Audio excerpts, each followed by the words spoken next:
کیوں تمہیں پاکستان کے مستقبل پر رحم نہیں آتا؟ کیوں تمہیں شوق ہے اس بات کا کہ پاکستان کی سرزمین کو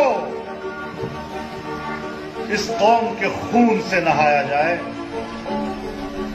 کیوں شوق ہے تمہیں اس بات کا؟ کیوں تم شرافت کی زبان نہیں سمجھتے؟ کیوں تم جمہوری لب و لہجے کو نہیں سمجھتے؟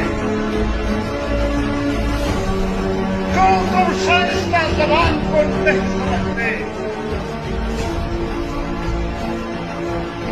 میں وارننگ دیتا ہوں آپ کو، میں متنبہ کرنا چاہتا ہوں آپ کو کہ جہاں کھڑے ہو وہیں رک جاؤ، ورنہ آگے جا کر سینہ ہمارا ہوگا، گولیاں تمہاری ہوں گی۔